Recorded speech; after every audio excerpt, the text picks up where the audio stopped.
देखिए यूपीपीसीए 2024 आपका 22 दिसंबर को है, उसके लिए आप लगातार लगे हुए हो। लेकिन एक चीज़ जो प्रॉब्लम आ रही है और ये काफ़ी कैंडिडेट्स को ये प्रॉब्लम आती है एग्ज़ाम के पहले, वो ये है कि एग्ज़ाम के पहले नींद आना बंद हो जाती है, यानी कि नींद नहीं आती है एक तो। और दूसरी चीज़ ये है कि बिकॉज़ इसमें सर्दी का सीज़न चल रहा है, ठंड अच्छी खासी पड़ रही है पूरा नॉर्थ इंडिया, सेंट्रल इंडिया में, तो उस वजह से क्या है कि मॉर्निंग में जल्दी आँख नहीं खुलती है।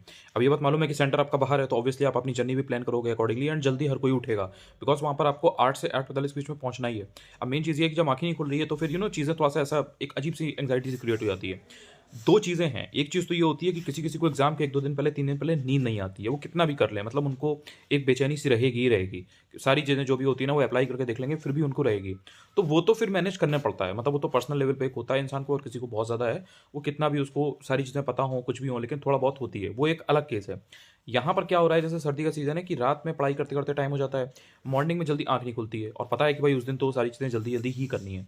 अब इसमें कुछ-कुछ चीज़ें हैं जो हेल्प कर सकती हैं, बहुत ही प्रैक्टिकल सी छोटी-छोटी चीज़ें हैं, लेकिन ये करोगे तो हेल्प मिलेगी। पहली चीज़ ये है कि आपको सबसे पहले तो जल्दी सोने की कोशिश करनी है। अगर आप जल्दी नहीं सोओगे, तो किसी भी कीमत पर सुबह जल्दी नहीं उठ पाओगे, क्योंकि आपकी जो बॉडी है उसको रेस्ट चाहिए चाहिए। वो अपनी जो स्लीप साइकिल है वो पूरी करेगी ही करेगी, और बिकॉज़ आपने पूरे दिन पढ़ाई की होती है, तो आपका दिमाग भी थका होता है और आपकी बॉडी भी थकी होती है। तो आपको 7-8 घंटे की नींद अच्छी खासी आएगी। अच्छा, सर्दियों में थोड़ा-सा ठंड में आधा 1 घंटे की 2 घंटे की नींद एक्स्ट्रा ही आती है। जनरली अगर कोई 8 घंटे सोता था, तो वो आप देखोगे साढ़े 9 घंटे के आस-पास अच्छा खासा टाइम ले लेता है सोने में, एंड जो 6 घंटे भी सोते थे, वो भी 7 साढ़े 7 घंटे ही सो रहे हैं आजकल। तो कहीं न कहीं आपको इस बात का ध्यान रखना है कि अगर आपको सुबह 6 बजे उठना है या साढ़े 6 के आस-पास उठना है, तो आपको हर हालत में 10 के आस-पास सोना पड़ेगा, कैसे भी करके। और उसके लिए आपको जो भी अपने ये लैपटॉप हो गया, स्क्रीन टाइम मतलब अपना वो है ना, उसे कम करना पड़ेगा। जैसे आप मोबाइल वगैरह यूज़ कर रहे हो, तो आप ये ट्राई करो कि आपको जो भी पढ़ाई करनी है, वो आप ज़्यादा से ज़्यादा पूरे दिन करो। शाम के बाद में जो भी मोबाइल-वोबाइल को आप यूज़ करते हो बहुत ज़्यादा, वो सब बंद कर दो। कोई ज़रूरी नहीं है वीडियो देखना, कोई ज़रूरी नहीं है इधर-उधर कुछ और मैराथन वीडियो देखना है, बाकी चीज़ें। अगर आपको स्लीप साइकिल आपकी प्रॉब्लम कर रही है, अगर सारी चीज़ें नॉर्मल हैं, अगर आपको लगता है कि आप वीडियो देखते हो, यूट्यूब चलाते हो, कुछ भी हल्का-फुल्का आप सोशल मीडिया पे चीज़ें करते हो, टेलीग्राम यूज़ करते हो, ठीक है? और उसके बाद आप आराम से 10 बजे सो जाते हो, सुबह 5-6 बजे उठ जाते हो, कोई ऐसा इश्यू नहीं है, तो आप करते रहो। लेकिन अगर आपके सामने ये इश्यू आ रहा है कि आप लेट पढ़ाई करते रहते हो, चीज़ें देखते रहते हो, कुछ-कुछ, भले ही आप काम की चीज़ें कर रहे हो, आई एम नॉट सेइंग कि आप काम की चीज़ें नहीं कर रहे हो, लेकिन वो सब चीज़ें करते-करते आपको 11 बज गया, 12 बज गया, देन 12 बजे के बाद जब आप सोने जा भी रहे हो, तो आपको 1 डेढ़ घंटा और नींद नहीं आ रही है, ओवरथिंकिंग चल रही है दिमाग में, डिफरेंट-डिफरेंट थॉट्स चल रहे हैं कि नहीं हुआ तो क्या होगा, पूरे साल में कोई एग्ज़ाम नहीं हुआ है, तैयारी तो अच्छी है, कुछ-कुछ चीज़ें अभी भी रह गई हैं, पता नहीं कितनी कट ऑफ जाएगी, इस बार पोस्ट अच्छी है, इस बार मौका अच्छा है, 50 तरीके की आपकी चिट-चैट दिमाग में चलती रहती है, और बज जाता है 2, और फिर जब 2-3 बजे आप सोते हो ना, तो फिर आपकी 7 घंटे की नींद होती है, देन फाइनली आप कहीं न कहीं साढ़े 8-9 बजे के आस-पास उठते हो या उसके बाद ही उठते हो। अभी तो आपका पेपर हुआ नहीं है, तो आराम से आप अपने हिसाब से उठ रहे हो।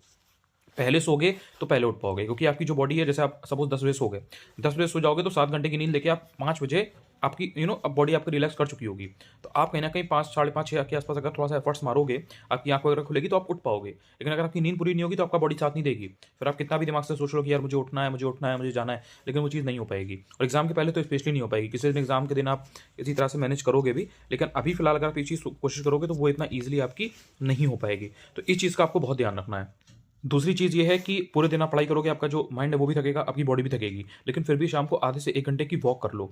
बहुत ज़्यादा कुछ ऐसा एक्सरसाइज़, हेवी एक्सरसाइज़ करने की ज़रूरत नहीं है। उससे क्या होगा कि फिर आप पढ़ नहीं पाओगे या कुछ भी नहीं कर पाओगे, अगर आपने 6-7 बजे शाम के आस-पास अगर ऐसा कुछ कर लिया। लेकिन वॉक एक ऐसी एक्सरसाइज़ है कि एक तो लो इंटेंसिटी है और वर्कआउट भी अच्छा खासा है, और उससे आपके दिमाग में क्लैरिटी आती है। जो आपके दिमाग में ओवरथिंकिंग चलती है ना, वो बहुत कम होगी। मतलब अगर आपको ये स्लीपिंग के इश्यूज़ आ रहे हैं, स्लीप के इश्यूज़ आ रहे हैं, आप क्या करो, आप आज से ये चीज़ ट्राई करके देखो। आप 3-4 दिन की बात है, ठीक है? आज 18 तारीख ऑलरेडी हो गई है, तो आज 18, 19, 20, 21 को बेसिकली अपनी जर्नी प्लान कर ही रहे होगे। तो 18, 19, 20 यानी कि आज क्या चाहिए, काम करो कि 6-7 बजे के आस-पास शाम को, बहुत ज़्यादा इधर कहीं रोड पर वगैरह पर जाने की ज़रूरत नहीं है। आपके घर के आस-पास कोई पार्क हो, कहीं पर भी एकांत हो, जहाँ पर थोड़ा शांति हो, थोड़ा पीसफुल हो, वहाँ पर अपना 6-7 बजे के आस-पास या जो अधूरी संध्या होती है, उस टाइम पर आप आधे से 1 घंटे वॉक करो। 1 किलोमीटर, 2 किलोमीटर, 3 किलोमीटर, जैसा आपका स्ट्रेंथ है। तो उससे एक तो आपका थोड़ा-सा आपको स्वेटिंग होगी, आपके माइंड में क्लैरिटी आएगी, थोड़ा आपकी कैलोरी भी बर्न होगी, आपको थोड़ा-सा लाइट भी फ़ील होगा, और अगर आपकी थकावट नहीं भी हुई होगी ना, थकावट, तो वो आपकी हो जाएगी। फिर उसके बाद में अपना जो भी एक हल्का-फुल्का डिनर है, वो आप करो, एंड देन उसके बाद में रेस्ट करो। अब मतलब रेस्ट मोड में आपका जाने का समय आ गया है। देखो, जितना पढ़ना था, एकदम खुद को पुश करना था, वो आपने ऑलमोस्ट कर लिया है। अब जो बेसिक-बेसिक चीज़ें हैं, उनको करो, और बाकी खुद को सँभालो। जो एंग्ज़ायटी है, जो स्ट्रेस हो रहा है, उसको मैनेज करो।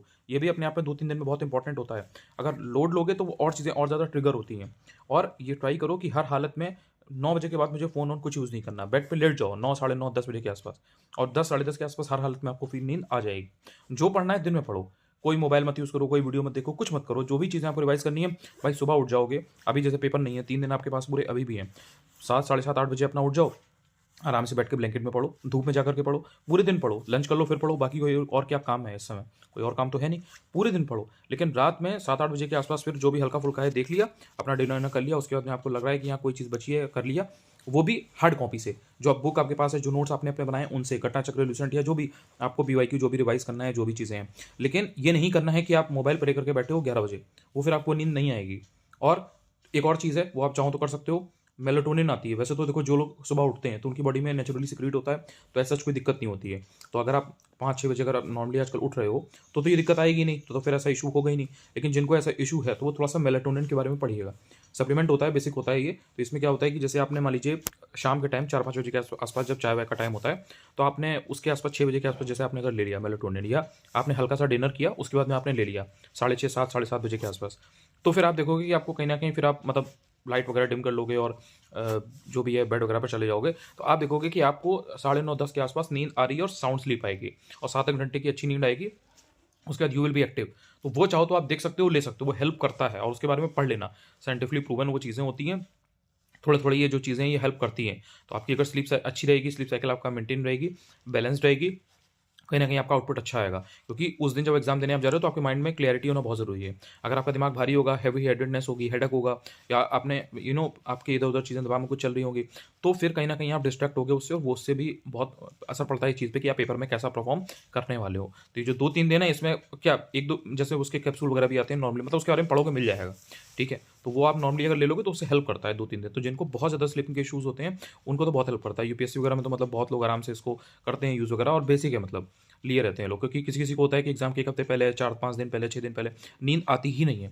तो उनके लिए फिर वो बहुत रहता है, तो वो अपना उन्होंने 7-8 बजे के आस-पास डिनर कर लिया, देन मेलाटोनिन ले लिया, तो उनको हेल्प करता है वो। तो इसके बारे में थोड़ा पढ़ना भी ठीक होता है कुछ-कुछ चीज़ों के बारे में। कोई एज़ सच कुछ ये वैसा कुछ स्टेरॉइड टाइप नहीं है, नॉर्मल सप्लीमेंट है, नॉर्मल चीज़ है, नेचुरली आपकी बॉडी में होता है। तो अगर आप जल्दी सुबह उठ रहे हो तब तो कोई इश्यू ही नहीं है। ट्राई करो कि सुबह जल्दी उठ जाओ। अभी जो 3 दिन है, तो उससे आपका क्या होगा कि शाम होते-होते आपकी बॉडी अपने आप ही एक रेस्टिंग मोड में जाने लगेगी। ये करोगे रिज़ल्ट ज़रूर मिलेगा आपको।